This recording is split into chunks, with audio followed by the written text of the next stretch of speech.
Bueno, continuamos con un nuevo informe, pero esta vez de la mano de Lucas Lavandera. Aquí continuamos, así como de Carnaval del Futuro hacíamos Carnavalito del Futuro, podemos hacer desde adentrito el informe de Lucas Lavandera. Es simpático, me gusta. Es simpático, no así el tema que vamos a tratar, que lógicamente es un tema más profundo.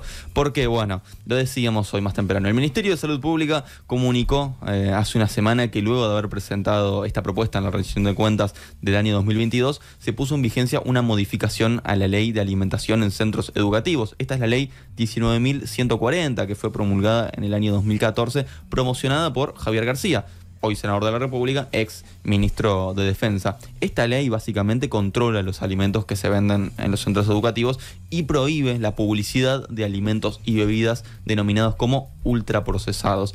La modificación prohíbe la venta de alimentos ultraprocesados en cantinas o kioscos que se encuentran dentro de los centros educativos. Dice el comunicado del Ministerio de Salud Pública: los alimentos y bebidas que presenten octógonos que indiquen exceso no pueden venderse, tampoco se les puede hacer publicidad, promoción o patrocinio, y esto rige tanto para primaria y secundaria, tanto para los públicos como los privados. Y acá es interesante porque el Ministerio de Salud Pública divide en tres los grupos de alimentos y bebidas que pueden venderse en las cantinas que se encuentran en los centros educativos. A ver. Primero tenemos el grupo 1, que son alimentos y bebidas naturales o mínimamente procesados, como son fruta, licuados, leche, agua, etc. Después tenemos preparaciones elaboradas en el punto de venta que contengan ingredientes recomendados en proporciones adecuadas, como lo son bizcochuelos, galletitas, escones. Lógicamente que tengan las proporciones adecuadas. Si hiciste un bizcochuelo y te pasaste en las cantidades de azúcar, no entra en esta categoría. Seguro. Y por último tenemos el grupo 3, que son los productos envasados que no contienen etiqueta que indica exceso de azúcares, grasas saturadas o sodio. Aquí se aclara que la inclusión de este grupo no es necesaria desde el punto de vista nutricional y que en caso de optar por incluirlos, esto tiene que ver nada más con ofrecer una mayor variedad de productos, pero no están recomendados. Un tema comercial más que nada. Exactamente. Y para profundizar en este tema nos pusimos en contacto con el sociólogo Diego Rodríguez, a quien teníamos recién en el informe de Diego también. Diego es investigador en temas de área social y sociología de la salud, también es representante del CIET, que es una organización no gubernamental que busca promover el control de las enfermedades no transmisibles. En particular sobre este tema, lo primero que hablemos con Diego es ¿qué sucede con la fiscalización? Para Diego, por más que tengamos muy buenas leyes, si esto no es fiscalizado, es lo mismo que la nada. Hasta ahora lo que era publicidad no era fiscalizado. Lo vi yo mismo en colegios y escuelas que no cumplían con esta normativa, era lo que nos contaba. Y me dijo que hablaron con Gloria Canclini, que es directora de Derechos Humanos del Consejo Directivo Central de la ANEP, a quien le ofrecieron desde la sociedad civil ir a fiscalizar las instituciones. Sin embargo, no terminó prosperando esto.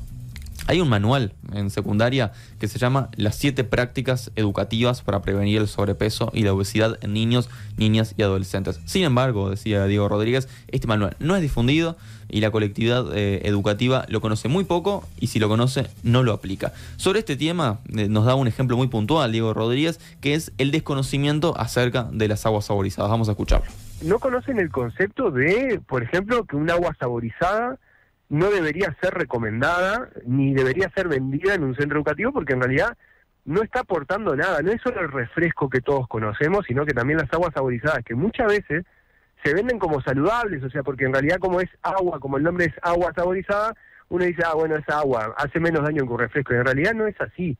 Incluso contiene edulcorantes. Entonces, esa concepción, y te lo digo porque además el año pasado incluso lo charlé en particular con un par de directoras de colegios, y una de ellas me dice, mirá, nosotros acá no vendemos esos refrescos, pero sí tenemos estas aguas. Le digo, sí, el agua saborizada. Le dice, sí, le digo, bueno, no, en realidad eso tampoco, no deberían de vender. Claro, hay muchísima desinformación, ¿no? Lo decíamos fuera de micrófono. Uno piensa que el agua saborizada es mucho más sana que un refresco. Y no necesariamente. Y no necesariamente. O pasa también con los productos light, que decís, bueno, también se puede vender, se puede consumir, bueno, atención ahí. Además, Diego nos explicaba que un centro educativo tiene que promover hábitos que sean saludables. Y me decía, vos en la escuela tenés un público cautivo, que muchas veces no se lleva merienda y en este caso consuman lo que hay en la cantina. Y si lo único que le ofreces es productos ultraprocesados, algunos sin octógonos, pero que no entran en la normativa, pero que porque fue flexibilizada, esto tampoco es correcto. Bueno, Diego se refirió también a la importancia de no ver a las cantinas como un negocio. Vamos a escucharlo. Yo fui a una cantina y vi que tenían una heladera de helados, ¿no? Entonces le digo, mirá, eso que está ahí no podría estar en la publicidad, el logo de esa marca no debería de estar a la exposición. Me dice, ¿sabes qué pasa? Si nosotros sacamos logo no me traen más helados. Bueno, no le dije nada, pero en realidad es, bueno, justamente, ¿cuál es el fin dentro de una institución educativa de tener helado? Digo, no sos un supermercado. ¿Qué le aporta a los gurises, digo, a los jóvenes, el tener helado adentro de un centro educativo?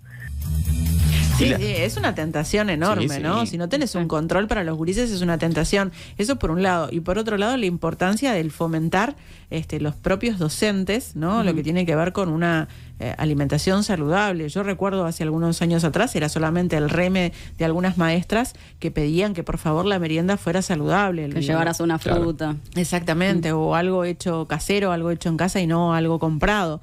Bueno, ahora llegamos a esta instancia que se tiene que controlar. El tema es que se controle.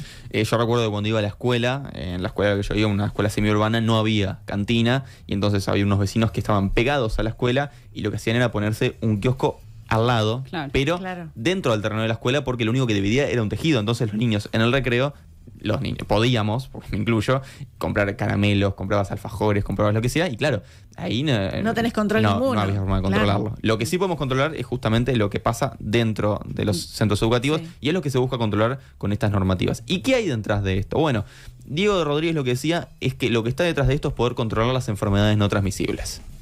¿Qué hay detrás de esto? Lo que hay detrás de esto son las enfermedades no transmisibles. O sea, y las enfermedades no transmisibles se han incrementado a partir del consumo de ultraprocesados, en su gran mayoría. También tenés la inactividad física.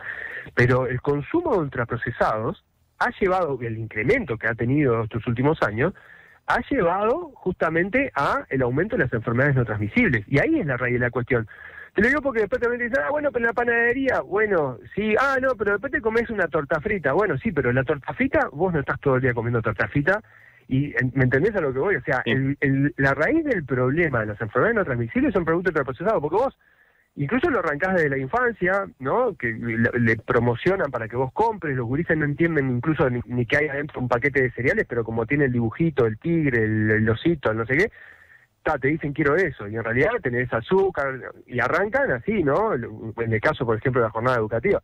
Arrancás con el alfajor, después arrancás con unas papas chips, después terminás con un refresco, y después, cuando terminaste el día, comió porquería, o sea, estás saturado de porquería. Y otro tema que está sobre la mesa acá son los reclamos de las cantinas, ¿no? Que eventualmente podrían llegar a cerrar a partir de esta normativa. Lo que nos decía Rodríguez es, si las cantinas tienen que cerrar por esto, es un indicador de que lo único que venden es porquerías y que el negocio de la cantina se basa en vender chatarra. Bueno, obviamente es lo que se plantea desde la comunidad que se preocupa más bien por lo que tiene que ver con lo nutricional.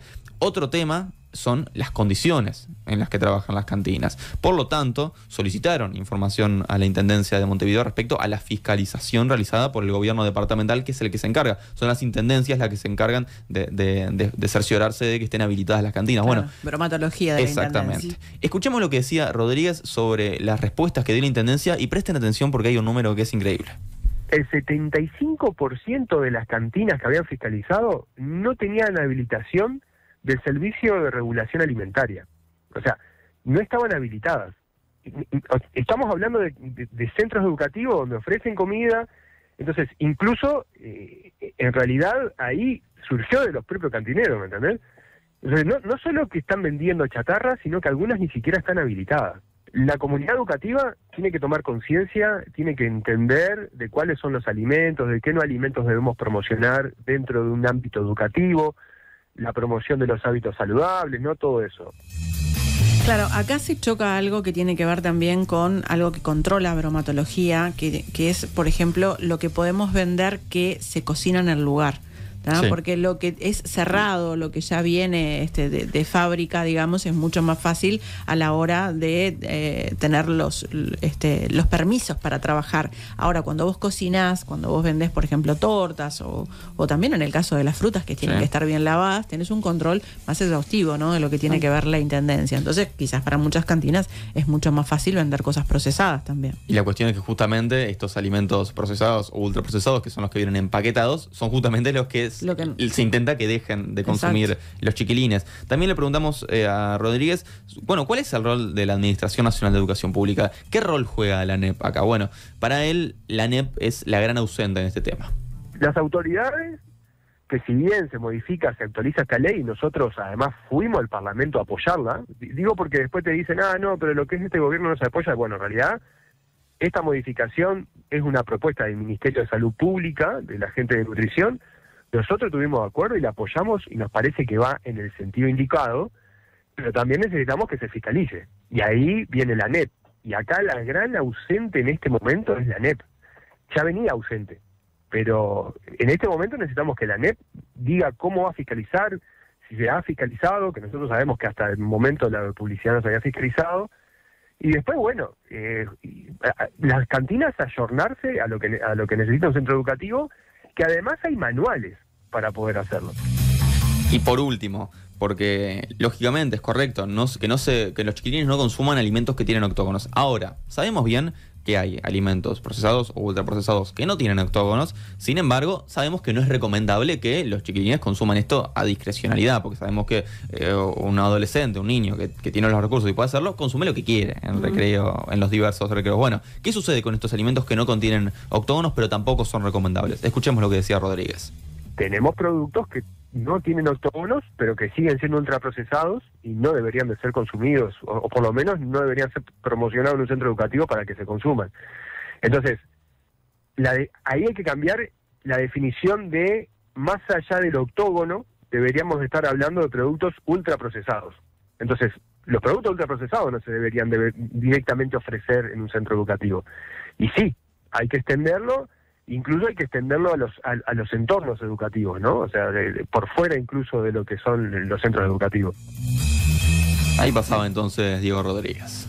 Muy bien, veíamos ahora más temprano cuando anunciábamos este informe, comentaba que había también cifras de la Intendencia particularmente sobre la cantidad de productos que incumplieron con estas normas, y hacía un informe sobre esto nuestra colega Mariana Abreu, que ponía 56 productos incumplieron normas de rotulado de alimentos en muestras analizadas por la Intendencia de Montevideo en 2023. Entonces mencionaba algunas marcas: Avanti, Manolo, Odrich, Claldi, Tienda Inglesa, Milky, Farming, Royal y McCain son algunas de las marcas que no pusieron octógonos por exceso de azúcar, sal o grasas. Pan lactal, pizza congelada, snacks, mayonesa, preparados para postres, masas, quesos y galletas son algunos de los ultraprocesados que prescinden de los octógonos correspondientes. Algunos de ellos, como hablábamos Lucas, se presentan como saludables, light, casero o reducido en grasas, pero en realidad lo que tendría que tener es un octógono. Mari decía, para muestra un botón, requesón light Claldi debió tener rótulo por exceso de sodio, cantidad que superó en más del 20% a la declarada. Sin embargo, claro, de repente vemos requesón light y pensamos que es más saludable. Mayonesa reducida en grasas Odrich debió tener octógonos por sodio y grasas y no los tuvo. Queso reducido en sodio Farming omitió etiqueta por grasas. Avanti es otra de las marcas que incumplió. Masas de tartas y empanadas omitieron etiquetas por exceso de grasas. Esta es una de las firmas que intentaron sin éxito revocar la regulación, aduciendo impactos en las ventas y otros perjuicios económicos. Lo hemos tratado acá, el caso de lácteos y la práctica de tapar los octógonos con la etiqueta de light, por ejemplo, lo hemos hablado. También, sí, claro, eso pasa con productos argentinos que tienen más octógonos que nosotros. Entonces acá lo que se hace, se pone una etiqueta arriba, que en realidad la etiqueta dice light, que te da idea de saludable, y lo que te está haciendo es tapando todo lo no saludable que es ese producto que vas a consumir. Pero la importancia también, hay que tomar conciencia de la importancia de la educación de los gurises, porque no solamente está el tema de la oferta que tengan, que si bien obviamente son niños o adolescentes y es fundamental el tener una restricción allí en cuanto cuanto a la oferta, sino la educación, ¿no? Estaría buenísimo que desde los docentes se pudiera hablar de estas cosas con los chiquilines. Sí, desde las casas también. Desde las casas también. Bueno, justamente Ana María dice, ¿qué será lo que consumen estos niños en sus casas? Bueno, también, ¿no? Creo que los padres y madres tienen que tomar conciencia de que es un problema para el futuro del niño, el no tener una buena alimentación, y que no vale todo, porque muchas veces te dicen no come nada, no le gusta la fruta. Bueno, creo que pasa por un tema de educación, ¿no? Sí, tenemos que aprender además también adultos y adultas, ¿no? Porque si bien hay información que se debería dar en centros educativos, nos falta muchísimo también a quienes nos criamos de repente bajo otras normas, ¿no? Y otras lógicas, y tenemos totalmente incorporado comprar estas cosas. Entonces está bueno entender. Sí, y aparte si pensamos en cómo era nuestra alimentación cuando éramos niños, creo que no teníamos conciencia de un montón de cosas, y hoy por hoy las vemos, sabemos de lo que estamos hablando. Entonces estaría buenísimo poder transmitírselo a los chiquilines, ¿no? En realidad, si todo tuviera los octógonos y demás que tendría que tener, más los transgénicos y demás, la cantidad de cosas que podríamos comprar en un supermercado sería mínima. Mínimas, sin dudas. Yo les comentaba fuera de micrófono que cada vez que escucho hablar a Diego Rodríguez es como que voy eliminando. Se te achica el menú. Claro, voy eliminando cosas. Yo pensaba que esto era sano y no. Y no lo era. Frutas, verduras, agua, lentejas. Sí, y depende de qué tipo de verdura también, ¿no? Sería bueno. Sentar los transgénicos. No, claro, tenés que decir, ni que hablar. Totalmente. Nada que perder. Todo por informar.